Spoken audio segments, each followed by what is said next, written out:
Olá, pessoal. Eu sou Jorge Avancini, especialista em marketing esportivo, consultor e palestrante empresarial.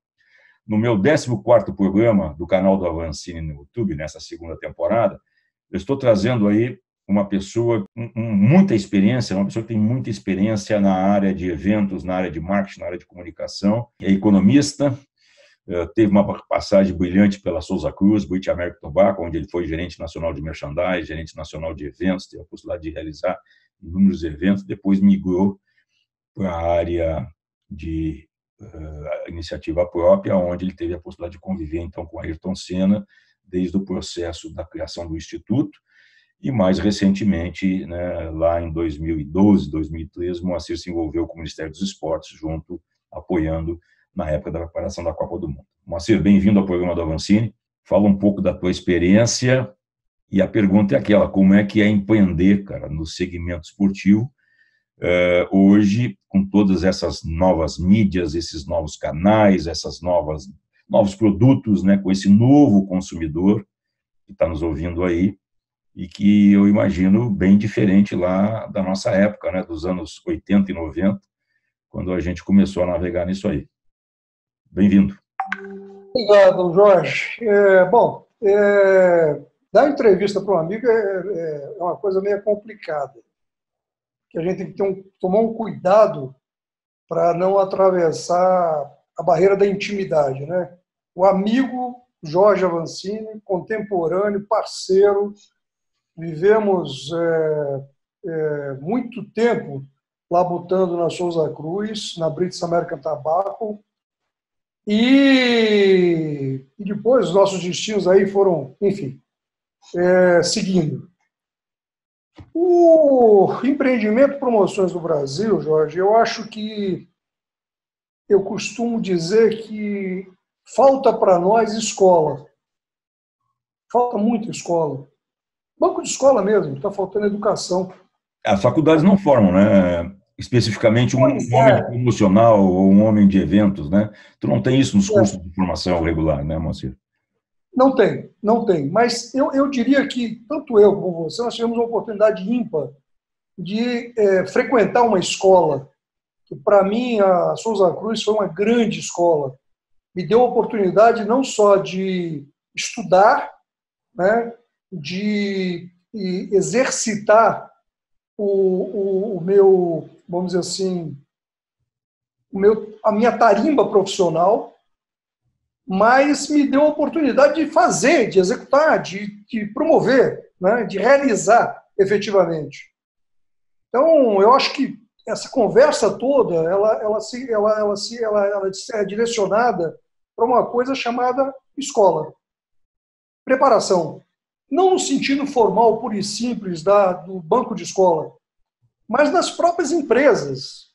As empresas possibilitam isso na formação profissional. Então, dos 10 anos que eu passei na companhia, eu aplico os conceitos e as minhas experiências até hoje. Ou seja, em Souza Cruz, tudo aquilo que nós tínhamos como sensibilidade e víamos vamos dizer assim, uma oportunidade para o desenvolvimento de uma marca, nós imediatamente nós conseguimos fazer, nós desenvolvimos um projeto, nós tínhamos a possibilidade de executar isso. Mas isso era muito estudado, isso era muito trabalhado, era muito discutido. Nós tínhamos possibilidade de gerentes de produtos muito competentes, gente muito preparada, de fazermos diversos debates. Eu me lembro de uma situação, vou dar um exemplo muito rápido, nós promovemos o Hollywood Motocross, você se lembra disso? E como? Era uma loucura, né? Nós fazíamos o Hollywood Motocross no Brasil inteiro, e um belo dia eu me lembro que logo que eu estava chegando na área de promoções da companhia, que o John Stephenson, nosso velho amigo John Stephenson, nosso Ajax, né, o Furacão Branco, como era chamado, enfim, uma pessoa, uma delícia de personagem, um amigo, grande professor, cara. Grande professor, um inglês que, enfim, tudo que a gente falava, ele apoiava e, enfim, dava força. E eu me lembro que uma vez, quando eu cheguei na área de promoções, eu recebi o seguinte recado: a Confederação Brasileira de Motociclismo quer conversar com você. E eu, prontamente, vim a São Paulo, nós morávamos no Rio, nossa sede era no Rio, vim a São Paulo e recebi o seguinte recado: a Confederação resolveu cobrar uma taxa para realizar o rolê de motocross. Olhei aquilo com certo espanto, porque a empresa que fazia a maior promoção do segmento no mercado era a Souza Cruz. Colocava um caminhão de dinheiro para fazer o rolinho de motocross. Então, o motocross era uma atividade que ocorria nos estados de forma muito amadora, né? De forma sem recurso. Absolutamente. A companhia teve a possibilidade de botar isso no calendário nacional e virou um grande evento durante 4 ou 5 anos. Bom, e para completar a história, essa tarifa, esse valor era um valor simbólico na época, como foi medido, eram $200 mil. Bom, achei que aquilo era um negócio. Hoje é dinheiro, meio... imagina isso nos anos 80, né? Imagina nos anos 80. Então eu olhei aquilo, mas eu olhei com espanto pela falta de tato, né, dos dirigentes da confederação na época, e que, enfim, estavam matando a galinha dos ovos de ouro. Mas, enfim, voltei para a companhia, sentei com o John na época, falei: John, temos a seguinte situação. Eu expliquei para ele, e eu me lembro da frase que ele olhou para mim e falou assim: homem, nós precisamos fazer isso? E a minha resposta foi enfática: não. Ok. Então vamos procurar um outro evento, um outro segmento para atuar e ponto final. Simples assim. E no dia seguinte, nós estamos trabalhando num projeto que depois foi denominado Hollywood Rock. E acabamos com o Hollywood Motocross. Foi simples assim. Pela falta de tato dos dirigentes que não viam naquele momento a oportunidade que estavam jogando fora, tentando colocar a companhia e ganhar vantagem, né? Ganhar vantagem. E aí, Márcio, eu acho que esse é um exemplo importante, porque tu pega uma situação que depois dessa decisão que a companhia tomou, migrando e criando o Hollywood Rock, que foi para a área de shows, e aí vários shows vieram depois em cima desse modelo, trazendo um pouco para a realidade, é o que eu digo, que o motocross, para mim, ele morreu no Brasil, né? Naquele formato de uma competição nacional, passando em vários estados, com muita cobertura de televisão e tal. Trazendo para os dias de hoje, né? Quando você tem essas situações que não mudou, bicho, as confederações, as federações, o que regula os esportes no Brasil continuou com o mesmo modelo daquela época. Como é que a gente pode deixar aí como experiência, né, para esse pessoal que hoje está empreendendo, esse pessoal que está mais jovem vindo aí, num momento em que tem um mercado muito mais competitivo, muito mais exigente, com o consumidor hoje plugado 24 horas por diferentes canais, como é que faz isso, Tio? Né? E que o pessoal costuma dizer, agora trazendo um pouquinho aqui para a parte temática do meu programa, que é sempre um pouco sobre futebol, né? Todos nós estamos sempre olhando e babando pela Champions League, agora de novo está acontecendo aí a competição de forma maravilhosa, super organizada, com grandes jogos. Como é que a gente organiza isso, né? Se já lá, nos anos 80, essa postura, como teve a Confederação Brasileira de Motociclismo, né? Não me parece que não mudou muito, né? E tu viveu isso também na Copa, na preparação pré-Copa. Provavelmente deve ter as experiências lá no Ministério dos Esportes. Como é que é isso? Como é que a gente traz para a realidade atual?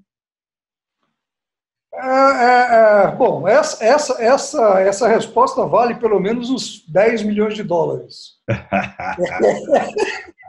É muito complicado. Primeiro que o formato que nós usamos é um formato pernicioso, né? Quando você concentra muito poder na mão de determinadas entidades, que essas entidades são muitas vezes dirigidas por gente despreparada, é um desserviço. Então, qualquer esporte que você queira desenvolver, onde você tenha gente despreparada e que tenha uma concentração de poder muito grande, a grande tendência é que esse evento ou que essa atividade se extingua, ou seja, que ela morra, ela vai à míngua. Porque sempre, enfim, nós temos exemplos, milhares de exemplos.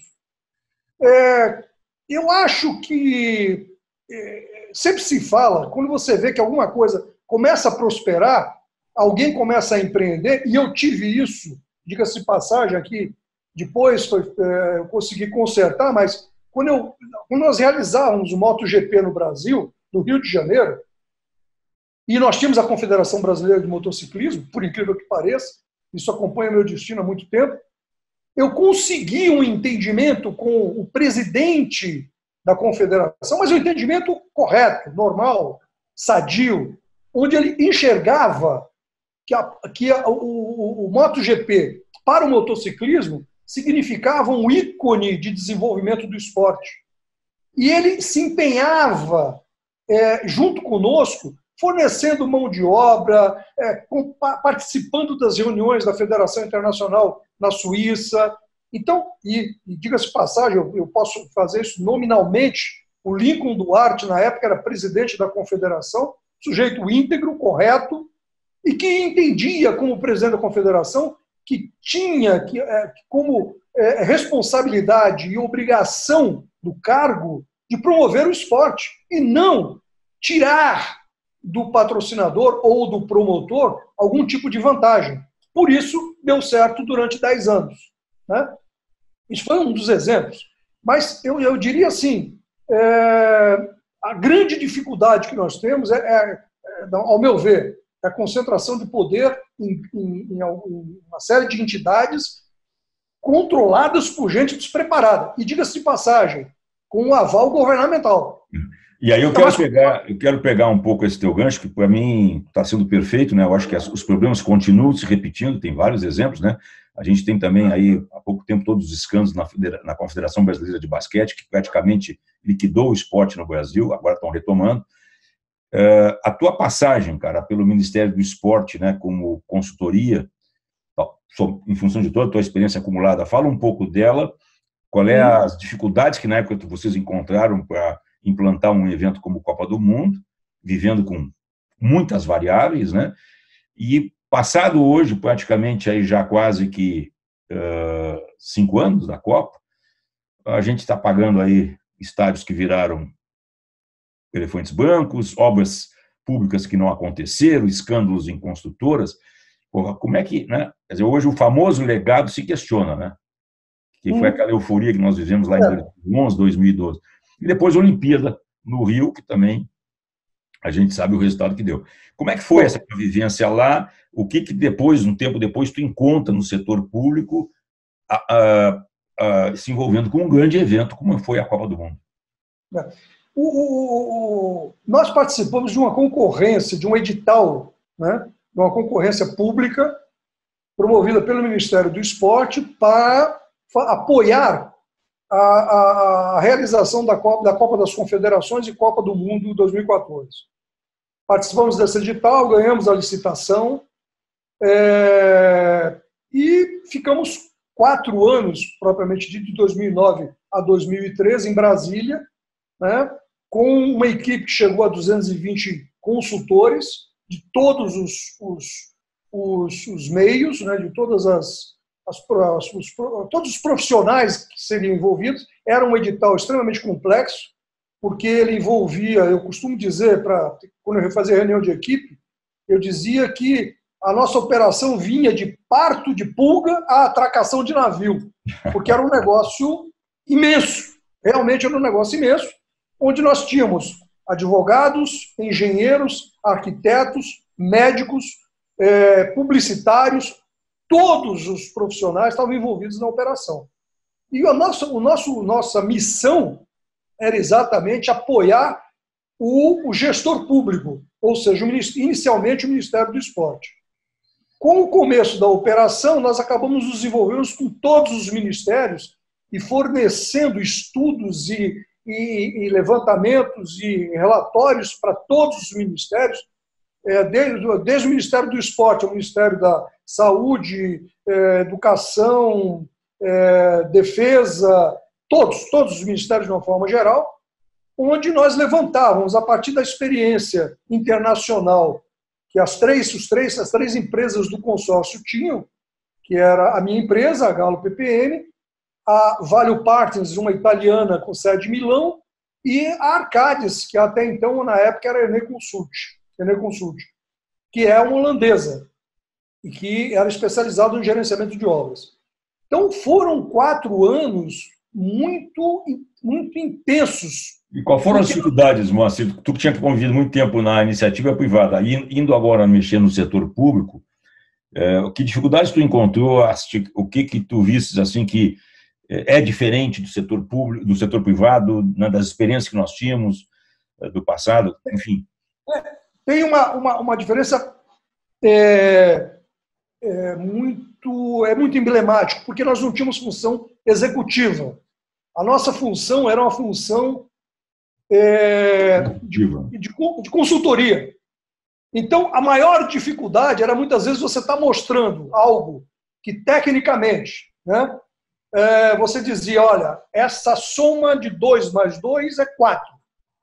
Mas, politicamente, era 4,2.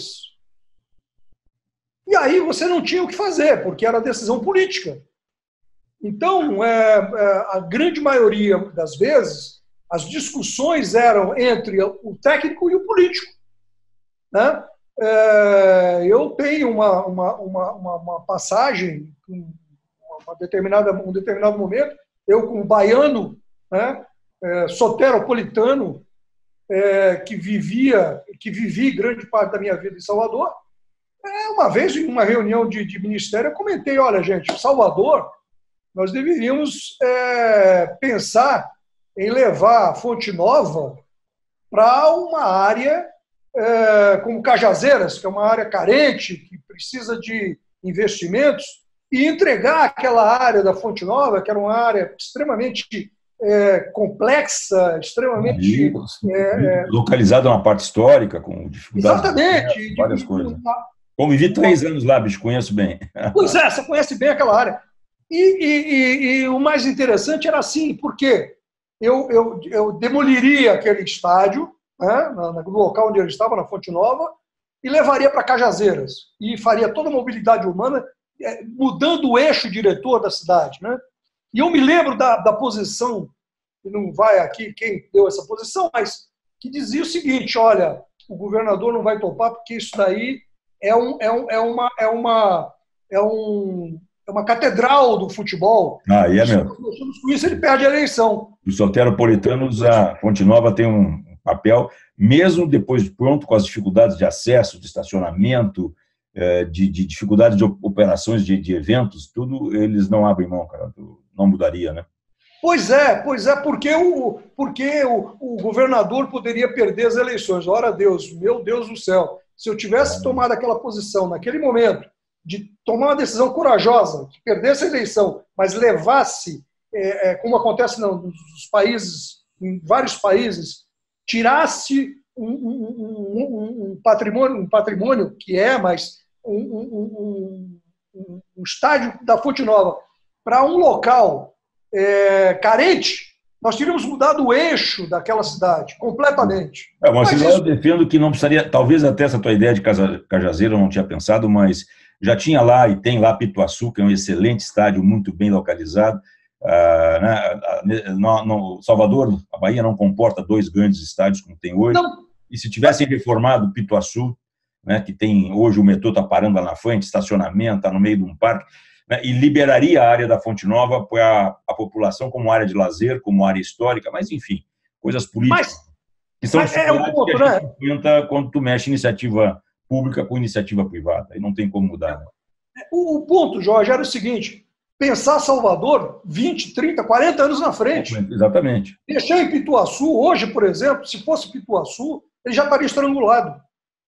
Então, quando a gente falava Cajazeiras, que é uma área carente, extremamente desprovida... Um desenvolvimento econômico que perdeu a oportunidade. Deslocaria o eixo da cidade para lá. Hoje em dia, ninguém faz um autódromo no centro da cidade, ninguém faz um estádio no centro da cidade, mas para os lugares mais distantes, exatamente para poder possibilitar esse deslocamento de eixo. Bom, então, mas aí, né, Moacir, a gente tem exemplos como a Arena Pernambuco, que foi feito esse movimento, mas as obras de infraestrutura não aconteceram e hoje o estádio está abandonado. Né? Então, um estádio que o torcedor tem difícil condição de chegar, de sair, né, porque não tem transporte público, e ficou lá. Claro que aí tem tudo a ver com Lava Jato, com outras questões políticas, que não é a pauta da nossa... Mas claro, tem essa situação, né, também que aconteceu. Natal também sofreu da mesma coisa, mas o gestor, quando tomou essa decisão, Ele estava imaginando a cidade 20, 30, 40 anos na frente. Não era uma decisão para 10 anos, mas 20, mas 30 anos. infelizmente muita coisa pesou no lado político, né, Deus? Se eu vou me eleger ou não vou, se eu continuo ou não vou. Mas, Certo, de cara, certa forma, eu queria agora dar uma mudada na nossa conversa, porque eu queria, né, o nosso programa aqui tem uma duração e o papo, nós teria papo há muito tempo, mas eu quero que tu conte um pouquinho da história, bicho, da tua experiência que foi com esse cara que está atrás de ti aí, né? Ídolo de todos nós, esse pôster da McLaren com a Ayrton, que esse ano fez 25 anos que ele nos deixou, infelizmente, uma grande referência, um cara que foi homenageado aí e mostra a importância, não só no esporte, no mundo inteiro, né? Todo mundo comentou, no 1º de maio desse ano.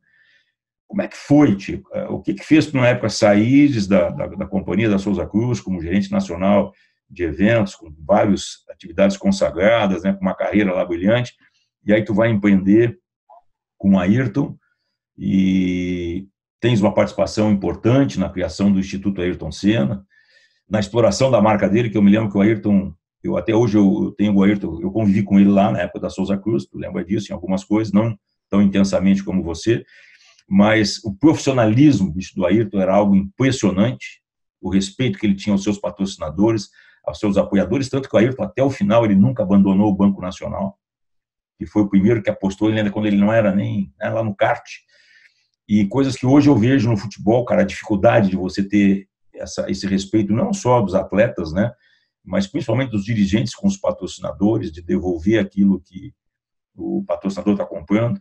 Como é que foi a tua experiência? Conta algumas coisas de bastidor aí que a turma gosta, ainda mais dessa figura tão adorada por todos nós, que foi Ayrton Senna. Né?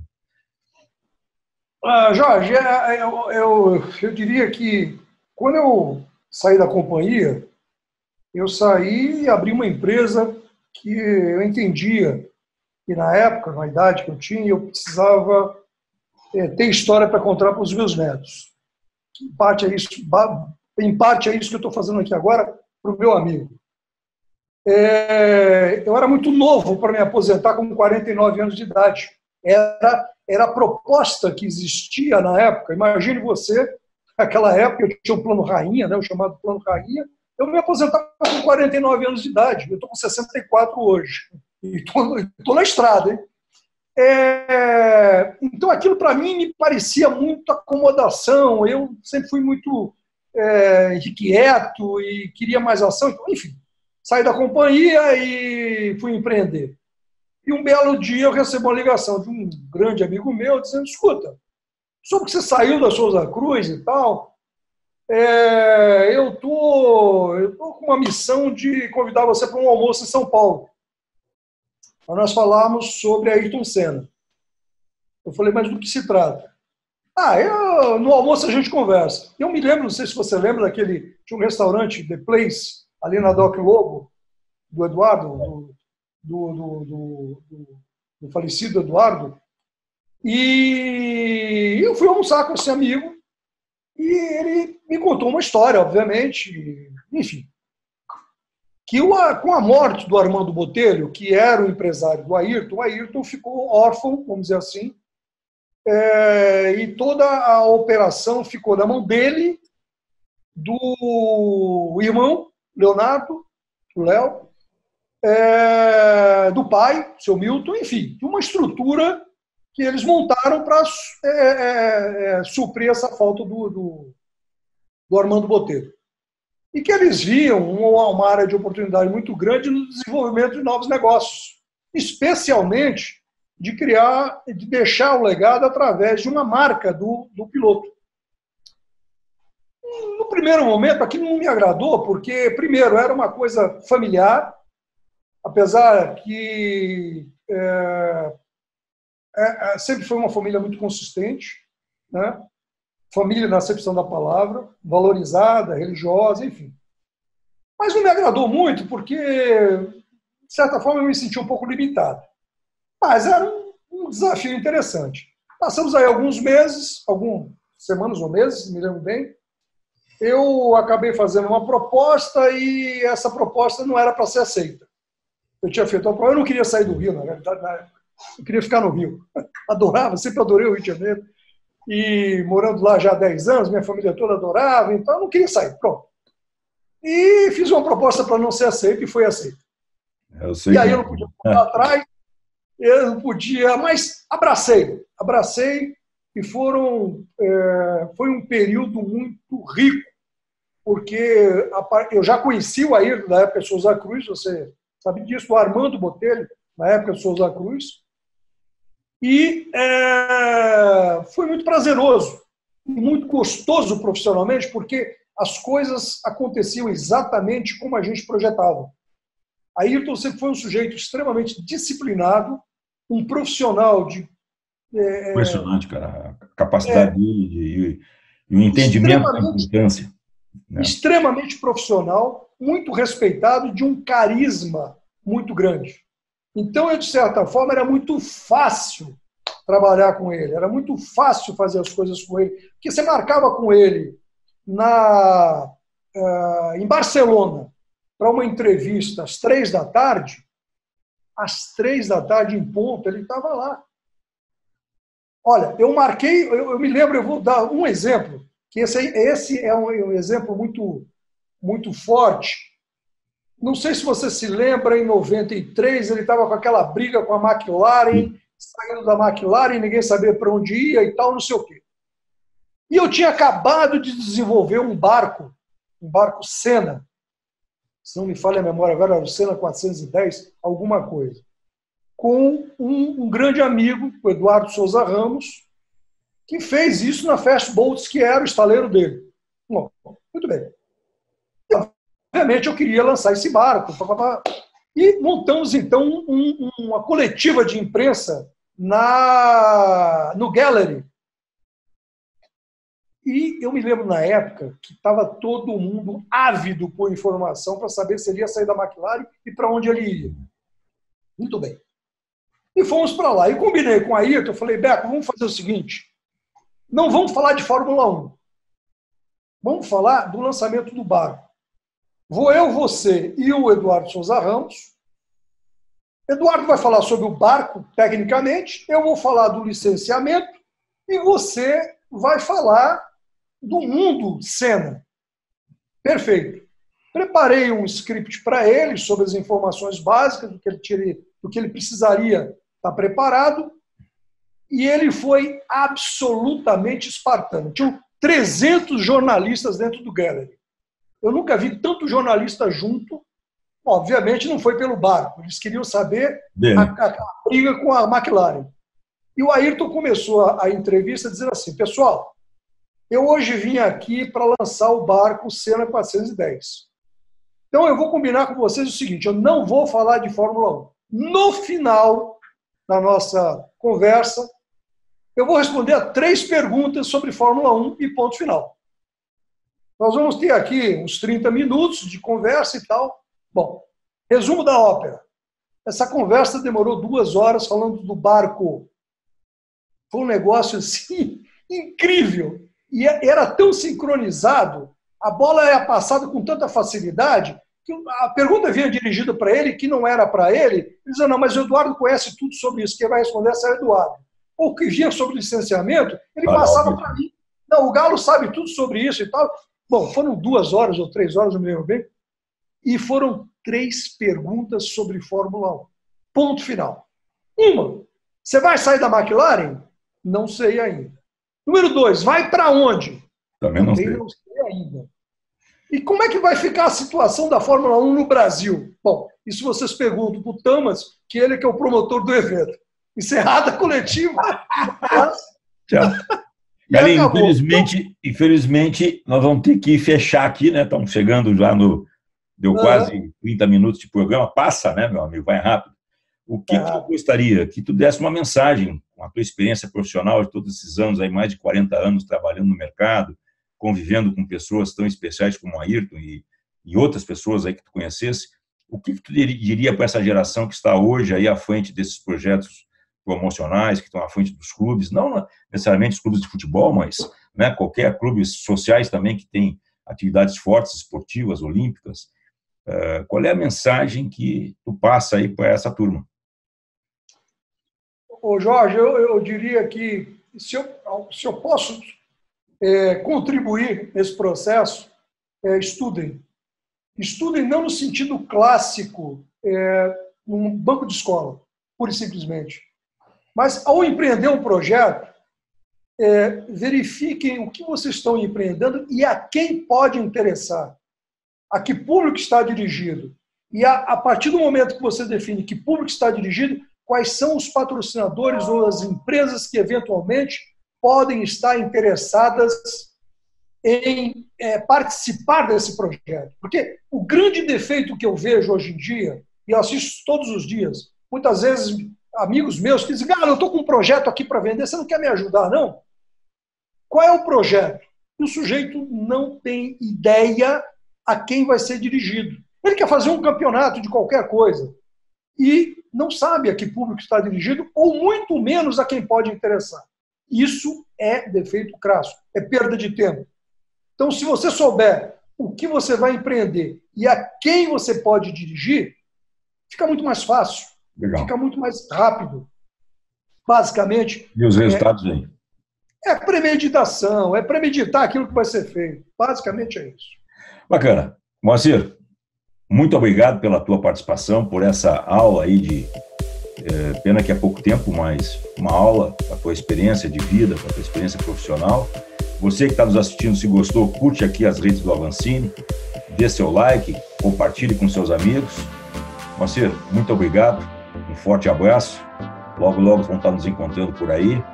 E sempre aberto aqui no meu programa, nas minhas redes sociais, para tu trazer sempre a tua experiência. Valeu, cara. Obrigado. Obrigado.